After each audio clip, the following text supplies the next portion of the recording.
aduan kepada saya bantah semua. Saya bantah karena apa? Memang tidak sesuai dengan fakta yang sesungguhnya.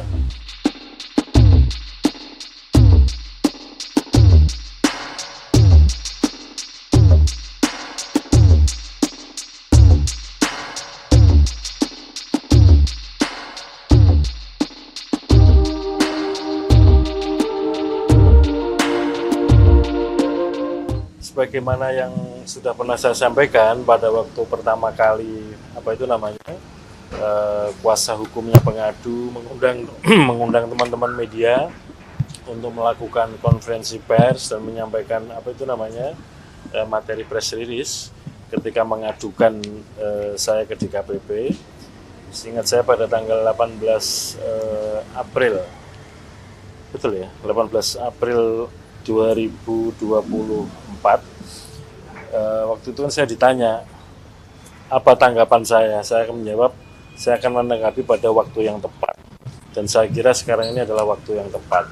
Mengapa saya katakan ini waktu yang tepat? Karena pada waktu itu yang saya dengar dan saya baca melalui media, kuasa hukum pengadu kan menyatakan bahwa nanti akan meminta persidangannya itu persidangan tertutup. Kalau persidangan tertutup, kalau kemudian hal-hal yang mau dilaporkan atau topik-topik atau pokok perkara yang diadukan saya tanggapi di luar persidangan, itu kan bisa problematik. Dan sekarang sidangnya sudah berjalan, sudah terjadi, dan kemudian saya mengikuti, menyimak, mendengarkan, dan juga saya menjawab atau merespon terhadap tuduhan-tuduhan yang disampaikan kepada saya. Yang pertama begini, bahwa yang saya tahu melalui siaran pers maupun penyampaian informasi kepada media pada waktu mendaftarkan, itu kuasa hukum, itu yang pertama. Kemudian dalam perkembangannya juga ada beberapa liputan khusus dan segala macam yang merujuk kepada apa yang dilaporkan kepada DKPP. Yang pertama yang saya sampaikan begini, saya pada waktu itu kan belum tahu apa yang jadi pokok-pokok aduannya, dan saya tahunya dari pemberitaan dan dari materi press release yang disampaikan itu. Nah, apakah betul yang disampaikan pada waktu mendaftarkan perkara ini jadi atau tidak dijadikan bahan pokok aduan, kan saya belum tahu, sehingga baru tahu jadi atau tidak pada hari ini. Nah, yang kedua, saudara sekalian, pada hari ini disampaikan pokok-pokok aduan tuduhan kepada saya. Karena materinya sidang tertutup, maka saya tidak akan menyampaikan apa yang menjadi materi pemeriksaan di dalam sidang DKPP, karena itu menjadi komitmen kita bersama yang terlibat di dalam persidangan, bahwa karena sidang tertutup, maka juga apa yang terjadi atau yang berkembang di dalam tidak akan menjadi konsumsi publik.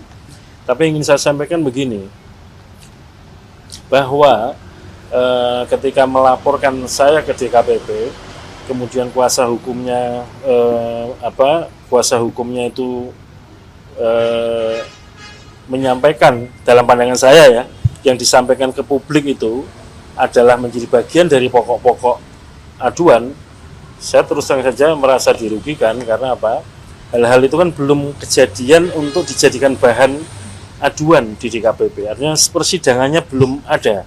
Apakah jadi pokok-pokok itu atau tidak dijadikan bahan dalam persidangan belum nyata, tetapi sudah disampaikan pada publik. Di satu sisi menyatakan bahwa sidangnya tertutup, tapi di sisi lain pokok-pokok aduan yang mestinya jadi bahan persidangan tertutup disampaikan kepada publik, yang kemudian tersiar di mana-mana, seolah-olah saya sudah diadili telah melakukan perbuatan-perbuatan yang sebagaimana dituduhkan atau jadi pokok perkara tersebut ya. Dan semua hal yang menjadi pokok perkara yang diadukan oleh pengadu maupun melalui kuasa hukumnya sudah saya jawab semua, dan kemudian pada intinya apa yang dituduhkan atau apa yang dijadikan dalil aduan kepada saya bantah semua. Saya bantah karena apa? Memang tidak sesuai dengan fakta yang sesungguhnya. Jadi ada poin-poin atau ada sekian banyak pokok-pokok persoalan yang disoal, yang dituduhkan kepada saya, semuanya saya bantah. Bukan karena cuma sekedar saya mau membantah, karena memang faktanya tidak demikian. Sehingga ketika itu disampaikan kepada publik kan kesannya kemudian saya sudah dikepung sana sini gitu. Bahkan ada media yang kemudian secara khusus melakukan reportase atau liputan pemberitaan itu secara khusus. Nah, ini yang saya kira penting untuk saya sampaikan. Sekali lagi, saya mohon maaf pada teman-teman media ketika beberapa waktu yang lalu sejak saya dilaporkan atau diajukan, dan kemudian beberapa waktu terakhir kemudian ada beberapa teman media yang minta konfirmasi kepada saya apa tanggapannya. Saya kan sehingga saya cuma sekali itu aja saya menyampaikan. Saya akan menanggapi pada waktu yang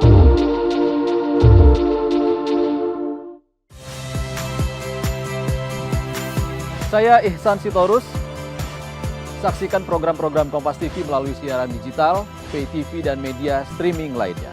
Kompas TV, independen, terpercaya.